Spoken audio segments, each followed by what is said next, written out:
En ces jours-là, le roi Nabuchodonosor parla ainsi. Est-il vrai, Sidrac, Misach et Abdenago, que vous refusez de servir mes dieux et d'adorer la statue d'or que j'ai fait ériger? Êtes-vous prêts maintenant à vous prosterner pour adorer la statue que j'ai faite? Quand vous entendrez le son du cor, de la flûte, de la cithare, de la harpe, de la lyre, de la cornemuse et de toutes les sortes d'instruments. Si vous n'adorez pas cette statue, vous serez immédiatement jeté dans la fournaise de feu ardent.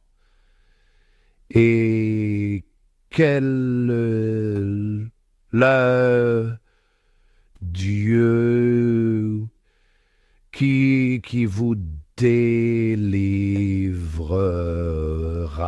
de ma main.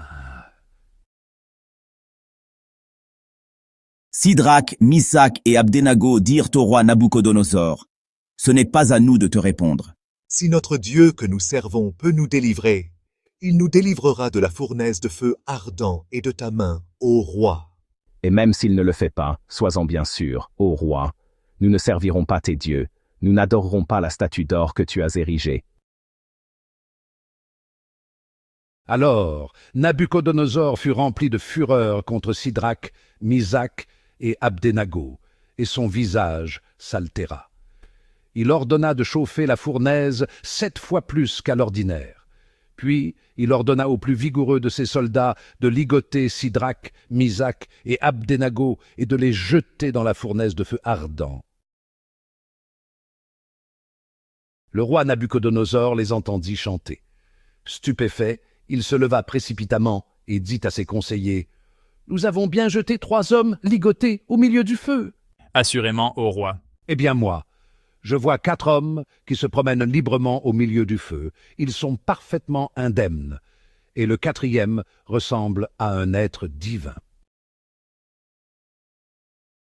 Et Nabuchodonosor s'écria « Béni soit le Dieu de Sidrac, Misach et Abdenago, qui a envoyé son ange et délivré ses serviteurs.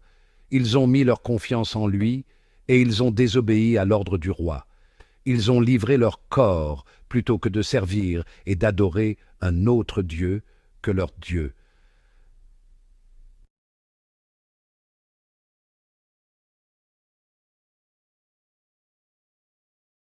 En ce temps-là, Jésus disait à ceux des Juifs qui croyaient en lui, « Si vous demeurez fidèles à ma parole, vous êtes vraiment mes disciples.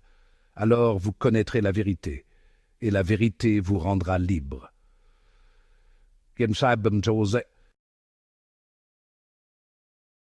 Ils lui répliquèrent, « Nous sommes la descendance d'Abraham, et nous n'avons jamais été les esclaves de personne. Comment peux-tu dire, vous deviendrez libres? » Jésus leur répondit, « Amen, amen, je vous le dis, qui commet le péché est esclave du péché. L'esclave ne demeure pas pour toujours dans la maison. Le Fils, lui, y demeure pour toujours. Si donc le Fils vous rend libre, réellement vous serez libre. Je sais bien que vous êtes la descendance d'Abraham, et pourtant vous cherchez à me tuer, parce que ma parole ne trouve pas sa place en vous. Je dis ce que moi j'ai vu auprès de mon Père, et vous aussi, vous faites ce que vous avez entendu chez votre Père. » Ils lui répliquèrent, « Notre Père, c'est Abraham. » Jésus leur dit, « Si vous étiez les enfants d'Abraham, vous feriez les œuvres d'Abraham. Mais maintenant, vous cherchez à me tuer, moi, un homme qui vous ai dit la vérité que j'ai entendue de Dieu. Cela, Abraham ne l'a pas fait. Vous, vous faites les œuvres de votre père. » Ils lui dirent, « Nous ne sommes pas nés de la prostitution, nous n'avons qu'un seul Père, c'est Dieu. » Jésus leur dit, « Si Dieu était votre Père, vous m'aimeriez, car moi, c'est de Dieu que je suis sorti et que je viens. Je ne suis pas venu de moi-même, c'est lui qui m'a envoyé. »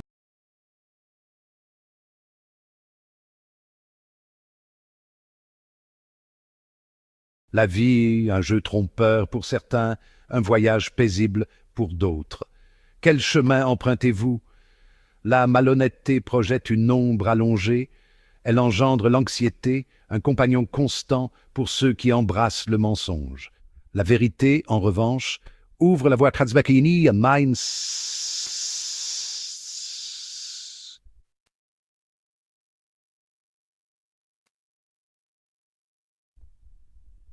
Une conscience tranquille n'a besoin d'aucune façade élaborée. L'existence du menteur est fragile, construite sur des sables mouvants à une vérité de l'effondrement. La paix échappe à ceux qui vivent dans la peur d'être découverts.